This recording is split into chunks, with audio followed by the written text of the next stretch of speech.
اگر آپ کو کوئی یہودی یا عیسائی آ کے بات کرے نا قرآن حدیث ڈائریکٹ نہ پڑھنا گمراہ ہو جاؤ گے، آپ کہیں گے اللہ کا دشمن، یہی کہیں گے نا.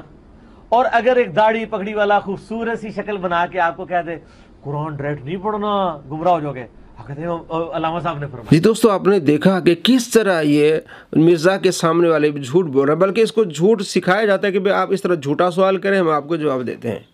اس نے کیا کہا کہ جناب بریلوی عالم کہتا ہے کہ استاد کے بغیر قرآن پاک کو سمجھنا ہی ناممکن ہے، جبکہ علامہ صاحب نے کیا کہا؟ علامہ صاحب نے یہ کہا کہ لیکن اس عیب سے جہاں فائدہ ہے بغیر استاد کے نقصان بھی ہے، سمجھنے کے لیے استاد کی ضرورت ہے. تو یہاں سے کیسے ثابت ہوتا ہے کہ انہوں نے کہا جی قرآن ڈائریکٹ نہ پڑھیں؟ وہ عیب کے بارے میں بات کر رہے ہیں. اگر قرآن پاک کے بارے میں بات کریں تب بھی استاد کی ضرورت پڑتی ہے. بعض اوقات انسان غلط راہ پہ چلا جاتا ہے. آپ کو میں حدیث سے مثال دیتا ہوں. تو پہلے آپ یہ بات سمجھیں کہ انہوں نے کس طرح جھوٹ گھڑا اور اس کو پھیلایا اور کس طرح یہ تہمتیں لگا رہا ہے. آئیے حدیث کی طرف. صحیح مسلم میں حدیث ہے 3079. حضرت عائشہ رضی اللہ تعالی عنہ سے ان کے شاگرد عروہ کہتے ہیں کہ قرآن پاک میں جو آیت ہے ان الصفا والمروۃ من شعائر اللہ، سورہ البقرہ آیت نمبر 158، اس میں اللہ فرماتے فلا جناح علیہ ان یطوف بہما، کہ حج عمرہ میں اگر سعی نہ کی جائے تو کوئی حرج نہیں ہے. تو حضرت عائشہ رضی اللہ عنہ فرماتی یہ تو لازمی ہے، اس کے بغیر تو حج عمرہ ادا نہیں ہوگا. تو یہ جو آیت ہے یہ انصار کے بارے میں ہے کہ ساحل سمندر کے پاس 2 بت ہوتے تھے جن کی پوجا کرتے تھے. ان بتوں کا نام تھا اصاف اور نائلہ. تو یہ لوگ کیا کرتے تھے؟ وہاں سے احرام باندھتے تھے اور سعی کرتے تھے صفا مروہ کی. جب اسلام لائے تو انہوں نے پھر اس روش کو چھوڑ دیا اور انہیں برا جانا سعی کرنے کو بھی. تو اللہ تبارک و تعالیٰ نے ان کے بارے میں فرمایا جو ان کے دلوں میں کراہت تھی اس کو دور کرنے کے لیے فرمایا فلا جناح علیہ، کوئی حرج نہیں ہے. یہ ان کے دل میں جو کراہت تھی ان کے بارے میں ہے کہ فلا جناح علیہ، کوئی حرج نہیں ہے. ویسے تو یہ حج عمرہ میں لازمی ہے، بغیر صحیح کہ آپ کا حج عمرہ ادا نہیں ہوگا. تو جس طرح حضرت عروہ کو غلطی لگی حالانکہ وہ قرآن پڑھ رہے ہیں، تابعی ہیں، تو اسی طرح کسی کو بھی غلطی لگ سکتی ہے، بغیر استاد کے نقصان ہو سکتا ہے. تو یہ بتا رہے ہیں کہ بغیر استاد کے عیب پڑھنے سے نقصان ہو سکتا ہے. قرآن کے بارے میں تو نے بات نہیں کی. اگر مان بھی لیا جائے تب بھی دیکھیں کس طرح ایک تابعی کو کتنی غلطی لگی ہے. اگر عائشہ رضی اللہ تعالیٰ عنہ نے نہ بتاتی تو ساری زندگی وہ صحیح نہ کرتے رہتے، تو ان کا نہ حج ہوتا نہ عمرہ ہوتا. تو اس طرح یہ لوگ جھوٹ باندھتے ہیں اور اس جھوٹ کو آگے گرد کرتے ہیں، پھیلاتے ہیں. علماء کرام تو کہتے ہیں کہ آپ قرآن پاک پڑھیں، جیسے آپ نے دیکھا اور سنا بھی. آپ ترجمہ تفسیر پڑھیں. دعوت اسلامی نے جو باقاعدہ روزمرہ کے معمولات کا ذکر کیا جسے مدنی انعامات کہتے ہیں، اسے مدنی انعام نمبر 6 ہے. وہ کہتے ہیں آپ روزانہ 3 آیتوں کا کم سے کم ترجمہ پڑھیں، تفسیر پڑھیں. تو یہ جھوٹ پھیلایا جاتا ہے. تو مجھے انگلینڈ سے ایک دوست نے پوسٹ بھیجی کہ دیکھیں یہ ایک جھوٹ پھیلایا جا رہا ہے، اس بارے میں آپ کیا کہتے ہیں یا ویڈیو بنائیں. تو وہ جھوٹ کیا ہے آپ کے سامنے جناب کیا ہے. مولوی کیوں کہتا ہے، یعنی کہ قرآن پاک پڑھنے سے مولوی کیوں منع کرتا ہے، حالانکہ مولوی منع نہیں کرتا.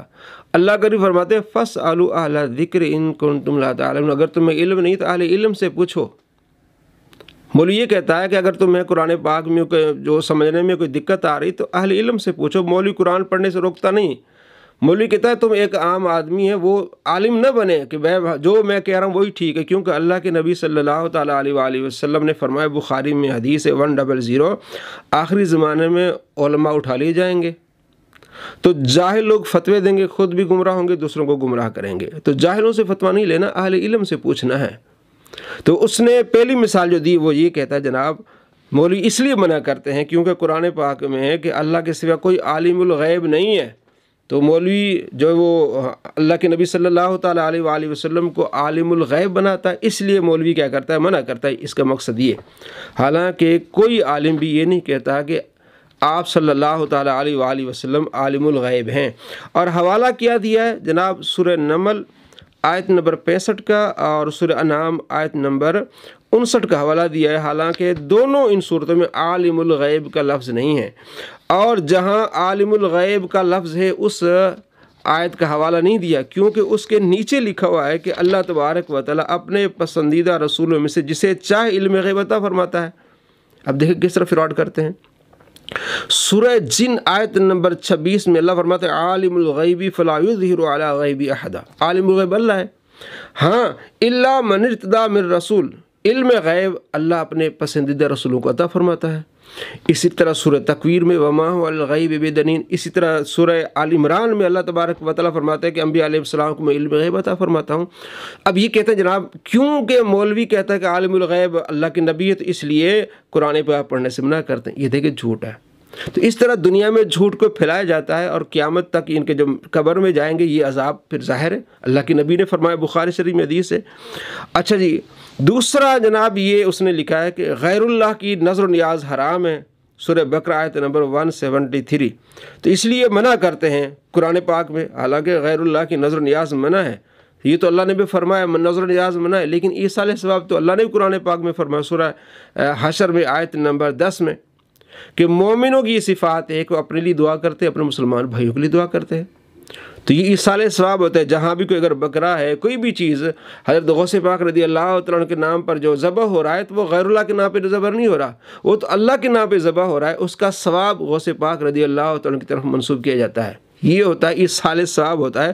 آپ صلی اللہ تعالیٰ علیہ وآلہ وسلم کے صحابہ نے خود ایصال ثواب کیا، بخاری میں حدیث ہے، ایک صحابی نے پورا باغ جو ہے وہ اپنی والدہ کے لیے ایصال ثواب کر دیا۔ تیسرا اعتراض یہ لکھا ہے کہ مولوی قرآن پڑھنے سے کیوں منع کرتا ہے، مطلب جھوٹ کہ قبر میں دفن شدہ لوگ مردہ ہیں، نفع و نقصان کے اختیار نہیں رکھتے، سورہ نمل آیت نمبر 20 اور 21، یعنی یہ پڑھتے ہیں قرآن پاک۔ جن آیات کو اللہ تبارک و تعالیٰ نے بتوں کے بارے میں نازل فرمایا مسلمانوں پر فٹ کرتے ہیں، کیا جو قبر میں وہ فائدہ نہیں دے سکتے، کیا ان کا وسیلہ نہیں لیا جا سکتا؟ آپ صلی اللہ تعالیٰ علیہ وآلہ وسلم کا وسیلہ آج بھی لیا جا سکتا ہے، آپ کے وسیلے سے فائدہ ہوتا ہے، اور آپ صلی اللہ تعالیٰ علیہ وآلہ وسلم کی بارگاہ میں آج بھی ہمارے اعمال پیش ہوتے ہیں۔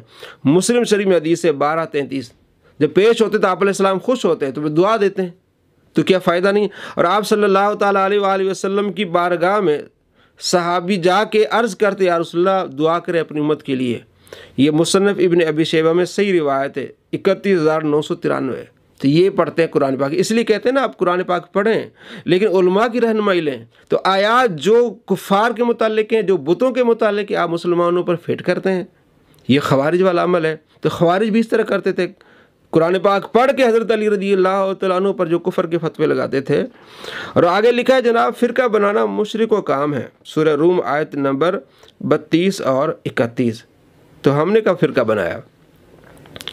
آپ علیہ السلام فرماتے 73 فرقے ہوں گے، ہم تو اہل سنت ہیں، جو صحابہ کے طریقے پر ہیں، آپ علیہ السلام کے طریقے پر ہیں، جو اہل سنت سے نکلے انہوں نے فرقے بنائے ہیں۔ کوئی خارجی ہو گیا، کوئی ناسبی ہو گیا، کوئی کہتا ہے کہ میں نہ وابی نہ بابی، یہ فرقے بنائے انہوں نے۔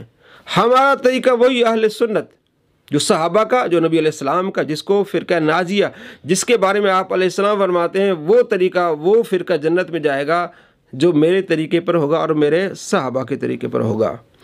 آگے لکھتے جو دین کے کاموں میں اجرت لینا یہ حرام ہے، سورہ بقرہ آیت نمبر 74۔ دیکھیں کس طرح وہ جھوٹ بولتے ہیں، آپ دیکھ لیں آیت نمبر 74 میں کہاں دین کا ذکر ہے، کہاں کوئی بات ہے، نہیں اس طرح جو ہے وہ دھوکہ دیتے ہیں۔ ابو سعید خدری رضی اللہ تعالیٰ عنہ، مسلم شریف میں حدیث ہے، آپ نے سورہ فاتحہ پڑھی ایک بندے پر اور اس کو اللہ نے شفا دے دی، تو آپ بکریاں لے آئے۔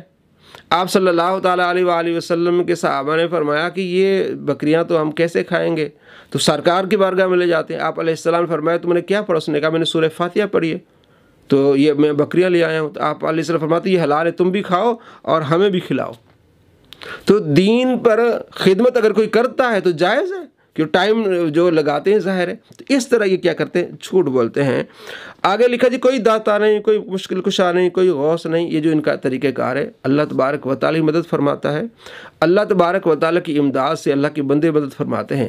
تو آپ صلی اللہ تعالیٰ علیہ وآلہ وسلم کی بارگاہ میں جو لوگ جاتے تھے تو مشکل کشا نہیں سمجھتے تھے آپ علیہ السلام کو۔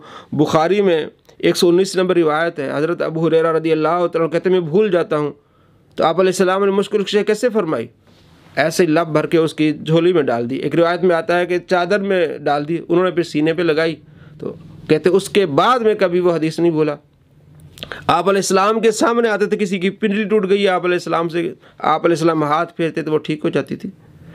آپ علیہ السلام سے دعا کے لیے آتے تھے تو اللہ سے بھی گھر میں دعا مانگ سکتے تھے، تو آپ کو مشکل کشا جانتے تھے۔ اس طرح کہ انہیں یقین تھا کہ آپ صلی اللہ تعالیٰ علیہ وآلہ وسلم اللہ کی عطا سے ہماری مدد کریں گے، یہ ہمارا عقیدہ ہے۔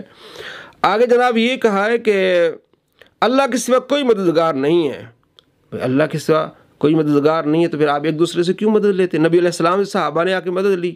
اب یہاں پھر پینترا بدلیں گے جی مرنے کی بات. بھائی کس آیت میں لکھا ہے مرنے کے بعد یا مرنے سے پہلے؟ یعنی آپ زندہ ہیں تو کسی سے مدد لیں گے تو شرک نہیں ہوگا، اور فوت شدہ سے مدد لیں گے تو شرک ہو جائے گی. کس آیت میں لکھا ہے؟ کوئی ایک آیت پیش کریں. مدد لینا یہ اللہ تبارک و تعالیٰ نے قرآن مجید فرقان حمید میں وتعاونوا علی البر والتقویٰ کہا ہے. تو کہتے ہیں اللہ کسی سے مدد لیں گے تو یعنی جب آپ قرآن پاک اس طرح پڑھیں گے نا تو پھر آپ دوسروں پر کیا لگائیں گے؟ شرک فتوے. اور آگے انہوں نے ایک اور سوال کیا کہ اللہ سے براہ راست دعاؤں کو بغیر وسیلے کے سنتا ہے. یہ اللہ تبارک و تعالیٰ بغیر وسیلے کی دعائیں سنتا ہے. تو مولوی اس لیے قرآن پاک پڑھنے سے منع کرتے ہیں کہ جناب جو ہے وہ وسیلہ مانگے. یہ تو قرآن پاک میں ہے. وَكَانُوا مِن قَبْلُ يَسْتَفْتِحُونَ عَلَى الَّذِينَ كَفَرُوا، سورہ بقرہ، کہ آپ علیہ السلام کے آنے سے پہلے یہ لوگ آپ علیہ السلام کے وسیلے سے دعائیں کرتے تھے. آپ کو درجنوں تفاصیل ملیں گی اس بارے میں کہ یہودی آپ علیہ السلام کے وسیلے سے دعائیں کرتے تھے. آپ صلی اللہ تعالیٰ علیہ وآلہ وسلم کے وسیلے سے ان کی دعائیں قبول ہوتی تھی، اللہ قبول فرماتا تھا، انہیں فتح ملتی تھی. اور سورہ مائدہ میں اللہ کیا فرماتا ہے؟ یا ایھا الذین آمنوا اتقوا اللہ وابتغوا الیہ الوسیلہ، ایمان والو اللہ سے ڈرو وسیلہ. اور آپ صلی اللہ تعالیٰ علیہ وآلہ وسلم کے پاس صحابہ آتے تھے، آپ علیہ السلام نے انہیں خود اپنے وسیلے کی دعا سکھائی ہے. 1385 نمبر ابن ماجہ میں حدیث ہے. تو کیا آپ صلی اللہ تعالیٰ علیہ وآلہ وسلم کو یہ قرآن پاک کا علم نہیں؟ جن پر قرآن اترا ہے وہ اپنے وسیلے سے دعا سکھا رہا ہے. اور یہ کہتے ہیں قرآن میں یہ لکھا جناب بغیر وسیلے کے دعا مانگے. ڈائریکٹ بھی آپ اللہ سے مانگ سکتے ہیں، وسیلے کا بھی جواز ہے.